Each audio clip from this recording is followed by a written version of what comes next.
আজকে আমি তোমাদের সাথে 5 মিনিটের একটা ইজি রেসিপি শেয়ার করব। তার সাথে শেয়ার করব আমি কি করে সব দিকটা সামলে ভিডিও করি, মানে টাইম ম্যানেজমেন্ট তোমরা কি করে করবে। আমরা যারা ভিডিওর কাজ করি তাদের কাছে কিন্তু টাইম একটা প্রচণ্ড বড় ফ্যাক্টর, কারণ ভিডিও করা শুধু না, এডিট করা, পোস্ট করা এগুলোতেও বেশ খানিকটা সময় লাগে। আমরা যারা ভিডিও করি কেবল তারাই জানে মাত্র 10 সেকেন্ডের একটা রিলস ভিডিও তৈরি করতে আমাদের স্বাদের ঘরটার কী অবস্থা হয়। অনেকেই বলে থাকেন যে ভিডিও করো, এটা আবার কি এমন কাজ, এ তো তোমরা যে কাজ সারাদিন ধরে করো সেটাই ক্যামেরা অন করে করো, দিন শেষে সেটা পোস্ট করে দাও। কিন্তু ব্যাপারটা আদৌ সেরকম নয়।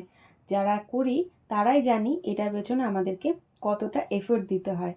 আমি কিন্তু ম্যাক্সিমাম সময় 2-3 ধরনের কাজ একসাথে করার চেষ্টা করি, যেমন রান্না করতে করতে ঘর গুছোনো বা রান্না করতে করতে মেয়েকে পড়ানো, এইরকমভাবে।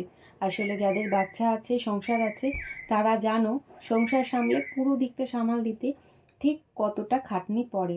আমি প্রায় ক্ষেত্রেই এই ধরনের ইজি রেসিপি বা এমন রেসিপি চুজ করি যেটা কম সময়ের মধ্যে কমপ্লিট হয়ে যায়। তাতে কি হয়, সময়ও বাঁচে, আমার খাটনিটাও কমে।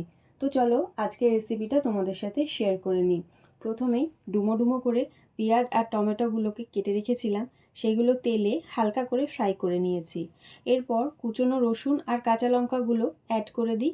1 মিনিট মতো নাড়াচাড়া করে অল্প নুন আর যে যেমন সস খাও সেই পরিমাণ মতো সস দিয়ে একটু ভেজে নিতে হবে।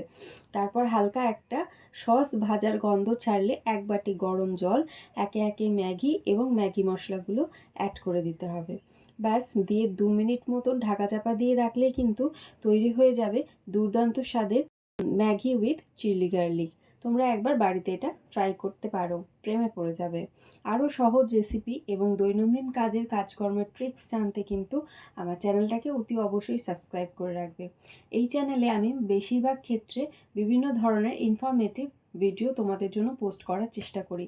যদিও বা এটা ব্লগ চ্যানেল, তবুও চেষ্টা করি কিভাবে তোমাদেরকে আমার ব্লগের মাধ্যমে বিভিন্ন ইনফরমেশন দিয়ে হেল্প করা যায়। চ্যানেলটা সাবস্ক্রাইব করে পাশে থাকবে, একটি কমেন্ট করে আমাকে সহযোগিতা করে যাবে। আজকের মতন আসি, দেখা হবে অন্য একটি নতুন ভিডিওর সাথে।